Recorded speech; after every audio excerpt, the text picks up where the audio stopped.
Imagine this. You're driving to work, nothing dramatic, just another ordinary morning. Then a small orange light flicks on your dashboard. Check engine. You already know what it means. Not exactly, but enough to feel that quiet drop in your stomach. You tell yourself it's probably nothing. A sensor, a loose cap, something you'll deal with later, because right now, later is the only option. You check your bank account. $42 until Friday. So you make a decision that millions of people make every single day. You ignore the problem. You turn the radio up. You pretend the noise isn't new. You keep driving, and nothing bad happens. At first, weeks pass, then months.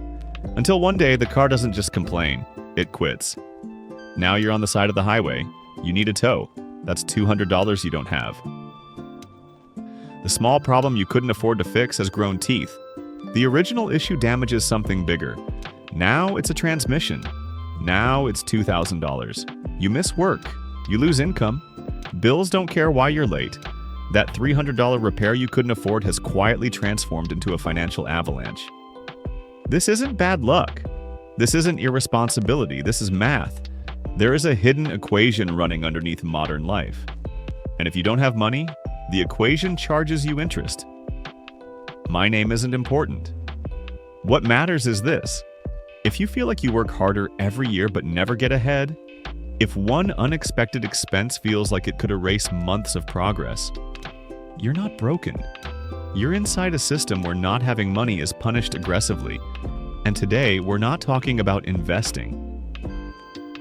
We're not talking about side hustles. We're talking about something far more uncomfortable. Why being broke is one of the most expensive states a human being can exist in. Most financial advice starts with a lie. It says wealth is about discipline, and poverty is about bad habits. Skip the coffee, cancel Netflix, stop wasting money, as if $12 a month is the difference between stability and collapse.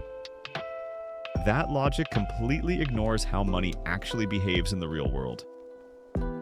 There is an old idea from a novel that explains this better than most economics textbooks.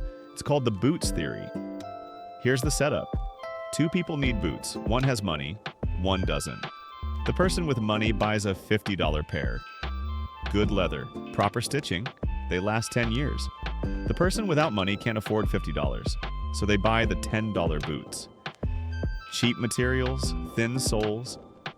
They fall apart after one season. Next year, they buy another pair, and another, and another. After 10 years, the person without money has spent $100 on boots, double the cost, and they've spent a decade with wet feet. This is the core mechanic of being broke. You don't pay more because you choose to. You pay more because you don't have the option to pay less. And this isn't a cute story about footwear. This pattern shows up everywhere in modern life.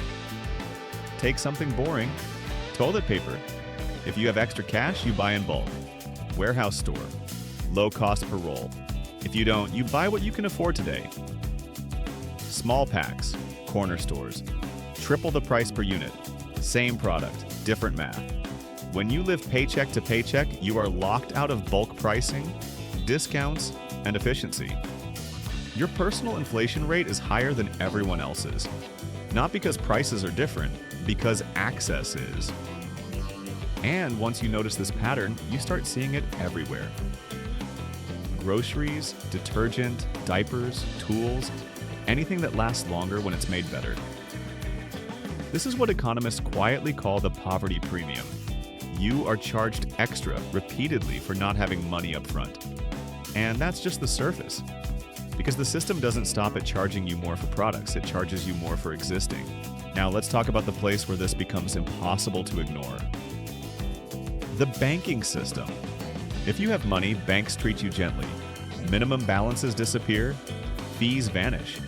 Sometimes they even pay you interest for the privilege of holding your cash. But if you don't have money, the tone changes. Let's say you have $20 in your account.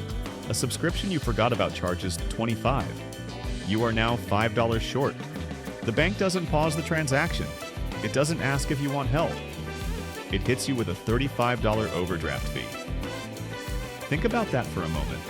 You effectively borrowed $5 for less than a day, and paid $35 for it. That is not a small mistake. That is a triple-digit interest rate disguised as a service fee. If a private lender charged that, it would be illegal. When a bank does it, it's policy. And here's the uncomfortable part. Most of those fees don't come from wealthy customers. They come from people with low balances, people already struggling. The rich earn interest, the poor pay interest. Money flows uphill quietly, automatically, and constantly. And this pressure doesn't just affect your wallet, it affects your brain. When money is tight, your mind shrinks its timeline. You stop thinking in months or years. You think in days, sometimes in hours. Research shows that financial stress reduces cognitive capacity. Not metaphorically, literally. Your ability to plan, compare options, and delay gratification drops. That's why people take payday loans with insane interest rates. That's why they buy fast food instead of cooking. That's why they make decisions that look reckless from the outside. It's not stupidity, it's survival mode. The Boots theory isn't just about products, it's about mental bandwidth. When you don't have money, every decision costs more energy. Every surprise hurts more. Every mistake compounds faster.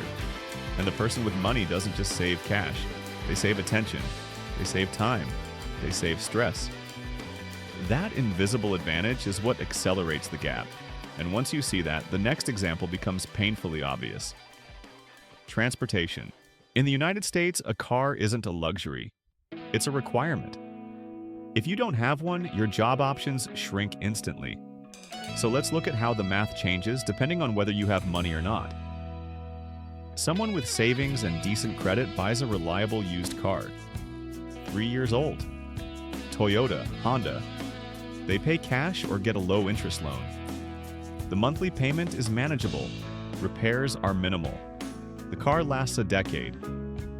Now compare that to someone with no savings and bad credit. They still need a car. They don't have a choice. They end up at a buy here, pay here lot. The price is inflated. The interest rate is brutal. A car worth $4,000 gets sold for $8,000. The loan interest climbs past 20%. By the end, they pay $15,000 for a vehicle that might not survive the loan itself. And when it breaks, the payments don't stop. This is the poverty premium at full scale. You're not paying for transportation, you're paying for risk. Society labels you risky because you don't have money, and then charges you extra because you're risky, which prevents you from ever stopping being risky. The same equation shows up in housing. Renting is sold as flexibility, but financially it's pure leakage. You pay every month, you build nothing. The homeowner pays less monthly and gains equity. The renter pays more and gains nothing. But to buy, you need a down payment, and when rent consumes half your income, saving is almost impossible. So you stay renting, paying more, getting less. You're not just renting an apartment, you're renting stability.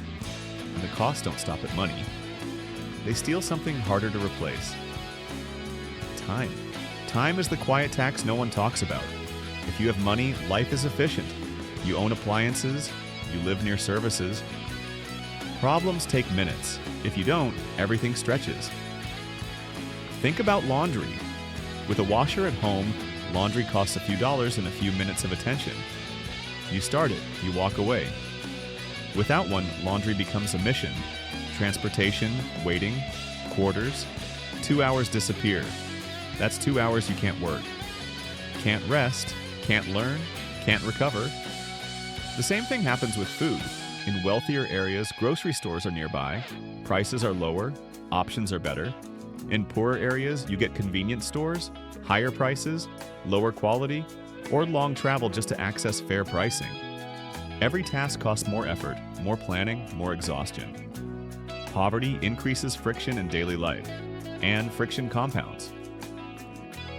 This is why standard advice misses the point. Telling someone to invest when they're paying 20% interest on a credit card is backwards. The best return available to someone with no money isn't the stock market. It's stopping the leaks, fixing the small problems before they explode, paying off the most expensive debt, buying things once instead of repeatedly. This is where the idea of the buffer matters, not wealth, not luxury. A buffer. A small pool of cash that turns emergencies into inconveniences. When you have even $1,000 saved, the math changes. A flat tire doesn't send you into debt. A medical bill doesn't trigger panic.